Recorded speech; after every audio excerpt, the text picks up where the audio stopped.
Hello, here we are with an unboxing of the Samsung Galaxy camera. Now, we've got to admit this is one of our hotly anticipated products of 2012 and we can't wait to get hands-on with it.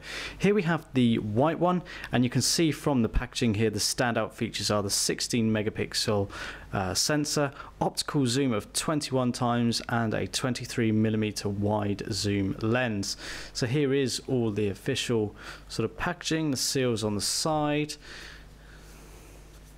And on the bottom of the box here we can see it's also known as the EKGC100. It comes in black as well as a variety of other colors, but black and white are the main ones. So quite unique about this product, it's got Android on board, so it's an Android camera.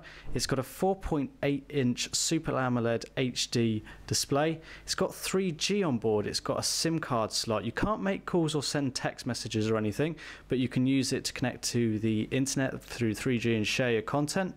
You've got Wi-Fi on here.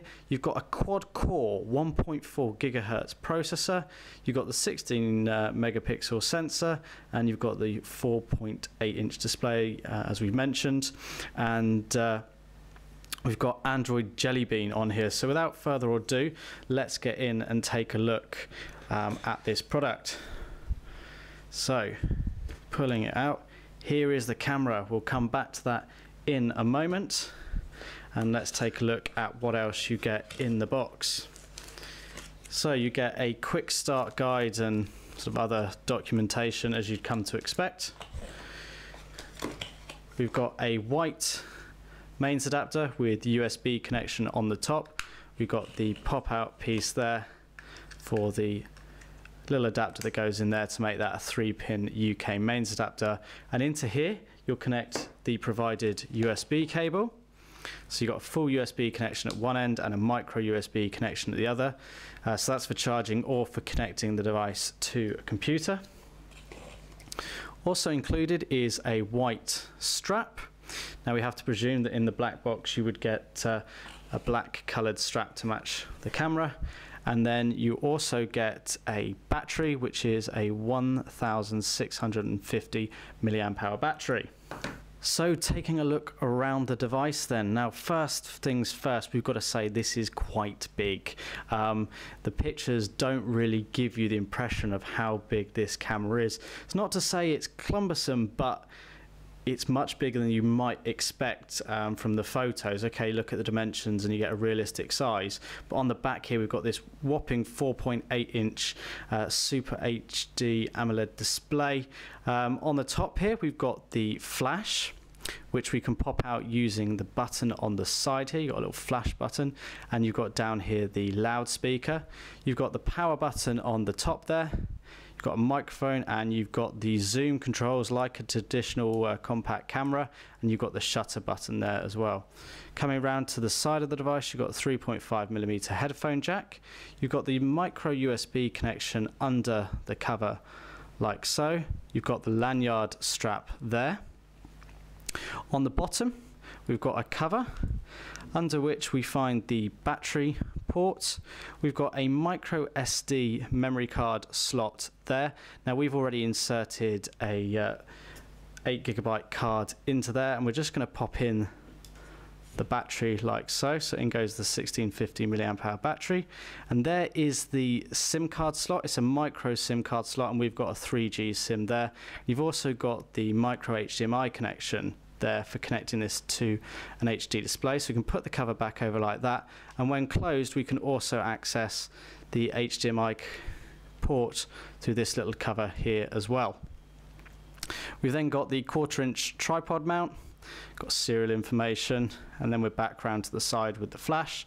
And then on the front we've got this sort of grippy piece here, and as you can see it's sort of shaped to make for better handling, and you've got the Galaxy brand on there, got the Samsung logo, you've got light sensor there, and then you've got the whopping 21 times zoom lens, which is promoted on the side there with a 16 megapixel sensor, and then on the back is the 4.8 inch display. So we're just going to power this on. Now we've already had hands-on with the Nikon Coolpix S800C, as you would have seen on our YouTube channel and blog, and this is the hotly contested sort of competing product from Samsung, and our money is on this one being better. But first impression is the Nikon is much more portable because of its size. I'm not sure whether Samsung have gone too big with this one, but you could be the judge of that. Now there's so much to cover in here. We're going to go through that in our full review, but we're just going to take you around some of the key features. So when you power the device on, you'll be taken straight here into the camera. And as you can see, we've got no touch sensitive buttons on the side, but up here we've got the home controls to get back to the home screen. Now we'll come back to the camera in a moment. So you can see that the screen is orientating in landscape mode, but will orientate in portrait, landscape, so you can use it whichever position you like. And then once you're in the Android home screens, you get touch sensitive buttons up on the side. We've got the home screens here that we can customize. So we can go into the menu, we can add apps and widgets, etc. to the home screen, and then we can go through into the settings, which we're going to do now. So we've got all the usual sort of Android settings in here, but I'm going to scroll straight through to about the device and show you that it's running Android version 4.1.1 and it's the model EKGC100.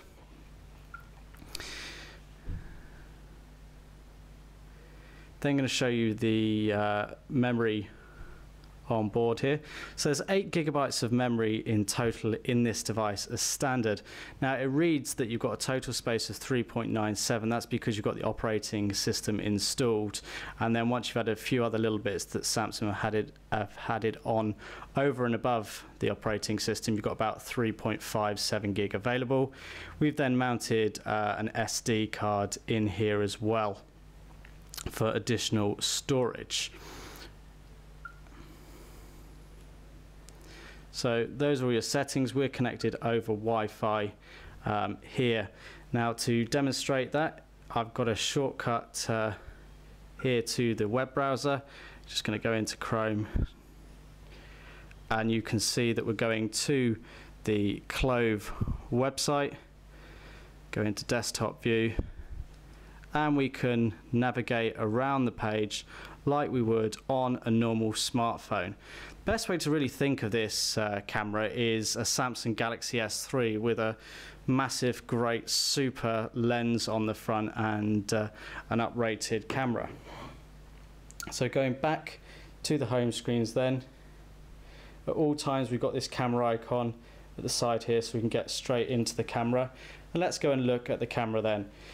So you've got a camera button here to take stills. You've got a video recording button here on as well, so you can press in there straight to recording video. Whilst you're recording video, you can take stills up to 6. Similar feature that you get on the Samsung Galaxy S3. You can pause the video recording, you can continue recording it, or you can stop it completely. So it's just saving that file there, so you can take your pictures like so, or you can use the shutter button on the top. You've then got the mode icon, and here you can go into more of the settings. So we've got the auto mode that we're in at the moment, or we can go into smart mode, and we can choose the setting we want best. So the camera will configure the settings for us. Or alternatively, we've got expert mode, where you can take complete control of all the different settings in here and do as you like with them. You've then got at the bottom this little pop-up, and that allows you to get some of the basic sort of effects you might want with your camera. You've got further settings up here, as you'd come to expect on an Android device, so from flash to white balance, etc., to how you share, to general settings, and we'll look at that in more detail in the full review. Talking of flash, you just pop that up on the side like so, and that pops up like that, and you can pop it down again. In some respects it's a bit frustrating, you actually have to push that button to get it activated, but so be it. So we can come back out of there and we can go to the home screens. Again, you can see you've got the whole Android experience. So we've got Instagram installed on here. It comes installed as standard, and then you can go through pictures, or you can capture images from the camera yourself, or take ones from the gallery of pictures you've already taken. Just do be aware of the way that you actually have to crop the photos because of the size and resolution of them. That's one of the sort of frustrating bits. So if you want to use Instagram, you might want to actually use the camera when you're in the Instagram application. So going back to the home screens again, Samsung have installed Paper Artist there to give you more effects. You can go into your gallery, you can go into all your different pictures, and of course if you sync this up to Google, you can pick up pictures that are on your accounts. You can flick through your pictures like you would on any Android device. You can share them very simply via your different methods. You can delete them, or you've got more options here to play a slideshow, tag people, copy, rotate, print them even. So there's plenty of options for you there. Show you video playback quickly. It's not really the best example of video playback. Whilst you're recording video, you can take stills. So you can see how it's picked up where we were taking the still images. Doing that, we can do it into pop-out player, which is a nice feature. And we've got more options here, including adding folders so we can organize our album. We can even search for a person, time and location if we've tagged certain things. We've got Dropbox, so you get 2 years of Dropbox storage at 50 gigabytes. You've got Google Play Store on here, so you can download all your favorite Android apps and use them like you would on any smartphone. I don't need to demonstrate that to you.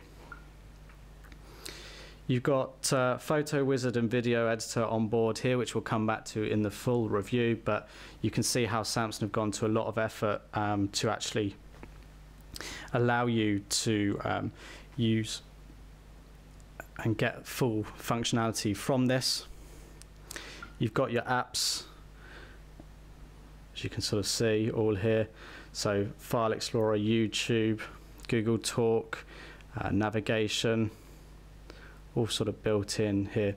Now I must stress, this isn't a phone. You can't use it for voice calls or anything like that. You'd have to use services such as Skype to make that functionality. So voice has been disabled as a phone. You can only use a 3G SIM in here. So that's just a quick unboxing and look at the Samsung Galaxy camera. Be sure to check out our YouTube channel and blog for a full review and sample images. Until next time, thanks for watching.